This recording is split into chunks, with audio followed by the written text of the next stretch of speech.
Na viongozi wa kaunti ya Taita Taveta na wenyeji wanaoishi karibu na bwawa la Kishenyi eneo la Wundanyi wameanzisha zoezi la kupanda miti maeneo ya milimani na karibu na bwawa hilo ili kulinda chemichemi za maji.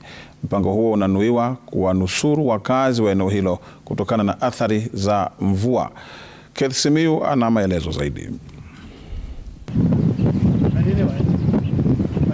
Ni bwawa la Kishenyi lililoko hapa Wundanyi. Taswira sasa hivi ikiwa tofauti sana na ilivyokuwa miaka miwili iliyopita, ambapo bwawa hili lilikuwa limekauka kutokana na kiangazi, hatua iliyochangiwa pakubwa na kutolinda chemichemi za maji eneo hili. Huko kitambo Kishenyi damu ilikuwa ni nzuri, lakini kulingana na ukame ambao umeendelea katika nchi yote, hapa damu ilikauka kabisa. Na hata sherehe tulizofanya hapa wakati mwingine zilifanyika katikati ya damu hiyo, ambapo kwa leo huwezi ukaamini kana kwamba tulifanya sherehe hapo. Anastasia Maganja ni mmoja wa wenyeji eneo hilo.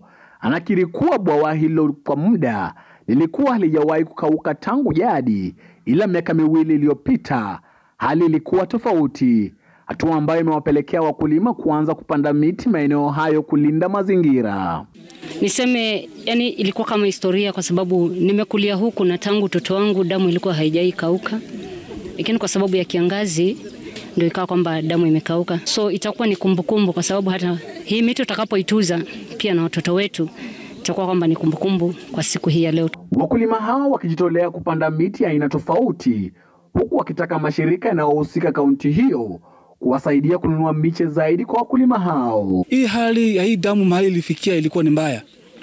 So tungeomba watu washikane wapande miti. Na si lazima upande miti ya miti nyingine. Panda tu matunda, panda avocado, panda macadamia, panda miti yote.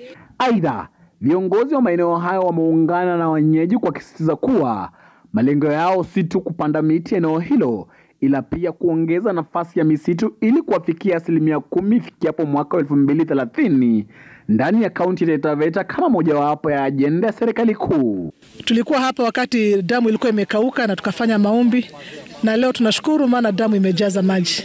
Nafikiri maombi yetu yametimia, na sisi kama shirika la maji tunatunza mazingira ili zile chemichemi za maji zisikauke. Ndiposa tuko hapa kupanda miti tulinde zile chemichemi za maji zisikauke. Na pili pia ajenda rais ni ya kupanda miti mahali popote pale kuwa na maji, maana maji ni uhai kwa kila mtu, si kwa mwanadamu ama hata mnyama. Ndio maana tunaangalia chemichemi za maji zote tuzitunze ili zisikauke kwa wakati mwingine. Na tumeona tutoke katika ile hali watu wanafanya kupanda miti, planting trees, but we want to grow trees.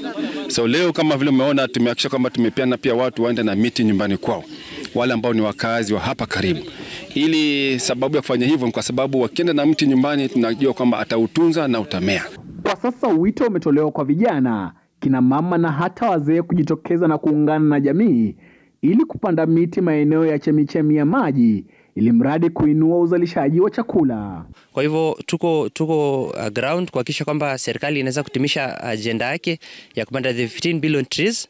Na pia mwisho wa siku hizi miti ambazo tunaweza kuzipanda si serikali itakayofaidi, bali ni sisi wananchi ambao tunaweza kuifaidi. Keith Simiyu, Runinga ya Citizen.